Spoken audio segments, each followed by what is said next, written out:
Hey everyone, welcome back to another video. Pumped to be back for 2022. Today we're going to talk about stress and overwhelm within the filmmaking industry. And if you've been around the filmmaking industry for longer than 2 minutes, you'll know that the filmmaking industry is full of stress and overwhelmed people. And we want to talk about this because we want to nurture a really healthy, sustainable career. But the most important thing is we want to protect our love for the game. Our love for the filmmaking industry is what got us into it in the first place. But over time, with stress and deadlines and all those pressures that come with the industry, I think we can lose our love for it. So we want to protect our love for the industry and we want to have a long-term sustainable career. So let's jump straight into a couple of thoughts that I have around dealing with that stress and overwhelm. Number one, we need to learn to love deadlines and embrace them, because as creatives, we're essentially able to suck up as much time as we're given on a project. No film is perfect and no story that we tell is perfect, and we're always going to want to spend more time perfecting it. So deadlines are actually a really good thing as creators because it hones us in and it gives us some parameters to play within. And so embracing the deadlines, learning to love them and learning to work towards them is a great thing. And so we want to move away from constantly being bitter towards the deadline and blaming the client for the tight deadline or blaming the parameters around the project. Oh, I wish I had more creative freedom. I wish we had more money. I wish we had more time to finish this. If we move away from that, embrace all of those parameters, we'll actually start to enjoy the process and the challenge to creating the best possible film possible within those parameters. Number two, a big thing that we can do to reduce stress and overwhelm is to have very good communication, clear communication, and early communication with our clients. A lot of the time we build these narratives in our head about how the client's going to respond negatively to us saying that we're not going to make a deadline. Over the last 10 years of being in the creative industry, I've learned a simple phone call to the client to explain that things might be slightly delayed or we're having trouble finishing it due to our workload. A lot of the time the clients are fully understanding, and at the end of the day they want the best possible product, and if you just explain to them that you're having to rush it to meet the deadline, I think that you'll find they're actually quite lenient. So that's a massive tip. Make sure you communicate with your client what's happening. Obviously every client's different, and if you're working with an agency or more of a corporate level structure, then the deadlines are less lenient.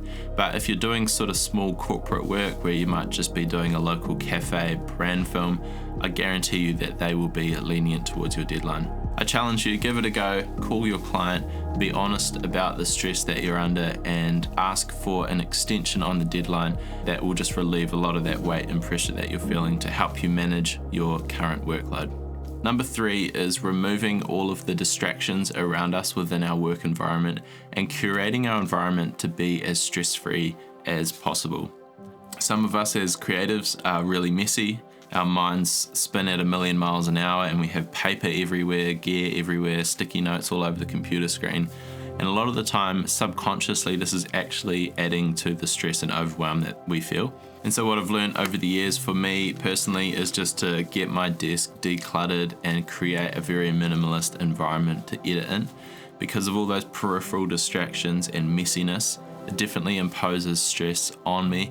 And so I like to have everything in order before I jump into the edit, and it helps me be more creative and more productive in the process. You could also take this a step further and actually clean up all of your file structures within the computer and within your editing software.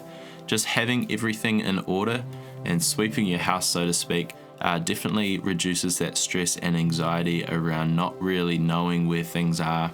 And just being in control of all of your assets is a really valuable thing to reducing that level of stress. And the last point on creating your environment is also just to get rid of all of the distractions around you. So this means phone, internet, emails, texts, all of the notifications that come through, and also all of the audio or audible distractions around you. A huge thing for me has been using these Sony noise cancelling headphones when I'm editing. It just gets rid of all of the distractions around you and helps you really zone in and find a flow within the edit. So number four in dealing with stress and overwhelm in your workflow throughout the day is simply to go to work and do the most important thing, the most pressing thing first before anything else. I I started doing this towards the end of last year, end of 2021. It's completely transformed my day and my work life, because once you get that pressing thing done first thing in the morning, it might be before 9 a.m, then it just relieves the pressure throughout the rest of the day so you can be more creative on other tasks. But if you get the most important thing done before you check your emails, before you look at any notifications, then it can completely transform and just relieve that stress. If you leave the most important thing to the end of the day, throughout the entire day, you're subconsciously carrying the weight of that important deadline throughout the day, and it's just giving you a really low level sense of anxiety and stress for no reason. Get it done at the start of the day and you'll find that your entire day transforms. Okay, so let's change gears a little bit for number 5, and this might be applicable to you if you are genuinely overwhelmed with work because you've just got too much going on.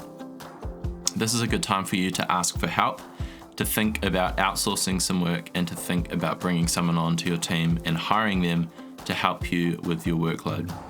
Obviously, there are a whole lot of financial implications, which I'd love to do another video about in terms of hiring people within a production company, but there might genuinely be a need for someone else to come and help you with your workload. Have you overcommitted? Have you just got literally too much to get through in the day? Or are you taking on projects where you simply just don't have the level of skill yet to produce the work that you're actually committed to? A lot of the time, if we commit to work where we don't have the skills needed to actually produce the work, it creates a lot of stress and overwhelm because we feel like we can't achieve the goal, we feel like we can't actually produce the results. That might be a great time to bring someone else on as a subcontractor to help you process that work. For us building a production company, it's been a really gradual, slow process of bringing people on. We're always hitting the roof in terms of our capacity and workload, and sometimes it just gets too much that we have to bring someone else on into the team to grow a little bit, and then unfortunately or fortunately, we take on more work, then we reach capacity again, and then we bring someone else on. So it's been quite an organic process in terms of growth. We now have 7 people on the team here. But simply for this video, number 5 is ask for help. Filmmaking is a team sport, and if you get the right people in the right positions on board, you'll be amazed at how that relieves the stress off your creative workload. So number 6, one thing that's really helped me within the last 10 years being in the creative industry is to learn that failure is not fatal. A lot of the time we crucialize failure and think that if we miss a deadline, if we don't impress a client, if something bad goes happen, if our client's angry, if we get a bad report, that is failure and it's going to be fatal for our business and our personal creative lives. That's simply not true. Failure is part of the process, and failure will happen if you've been in the industry longer than 2 minutes. I've failed so many times. I've had a few unimpressed clients. I've let my family down at times. I've let my colleagues down at times just because of the stress and the workload that I'm experiencing. But failure is not fatal if we learn from our mistakes, if we learn from those missed deadlines and all those failures, then we're going to grow and we're going to be better at the end of it. If I'm not crucializing failure, then I'm allowing failure to be part of the process. We're almost there. I've got 2 more points, but if you're enjoying this video and have lasted this long, thank you. Please subscribe and hit the like and bell notification on this video to see more in the future. Number 7, it's simply to practice gratitude in everything that we do.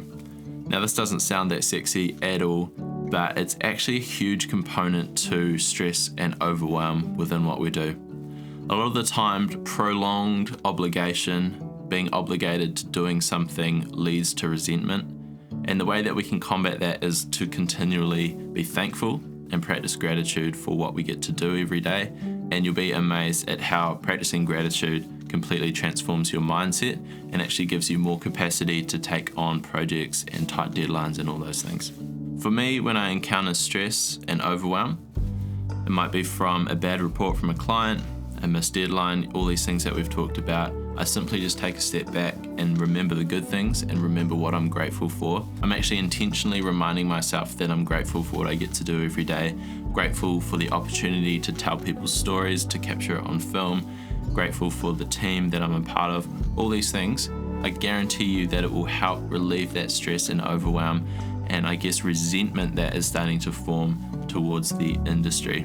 Now, there's been times for sure over the last 10 years of being in this industry where I've resented the work that I've done. For me, when I practice gratitude, it flips situations on its head and gives me a fresh perspective. When I'm pressured with a really tight deadline, by practicing gratitude, I'm able to think of that deadline as an opportunity to be stretched, to grow from it, because I know that every single time I grow or I'm stretched, my capacity builds, and that's something that I can take wherever I go in life, that capacity that has been grown from that particular situation. Practice gratitude if you are struggling to appreciate your work and you have lost the love of the game.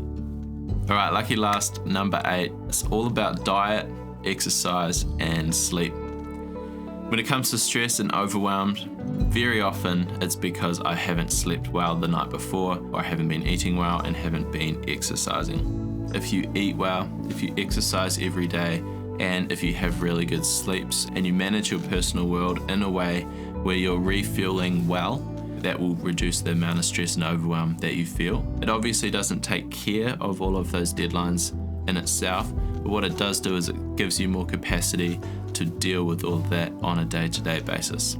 So if you're really trying to create a long-term sustainable career within the filmmaking industry, you've got to orientate your personal world around your work and the filmmaking work that you do, because it all interconnects. I hope that's been helpful for you, and hopefully you can refer back to this video and just refresh those ideas. If you are feeling stressed and overwhelmed, just remember that you're not alone in this. There's a lot of people experiencing the same things you are, trying to create films, trying to further their careers within the creative industry. And it does take a lot of hard work, and there are a lot of challenges. So hopefully these tips have helped you with that. Make sure to subscribe, like, hit the bell notification, and we will see you in the next video.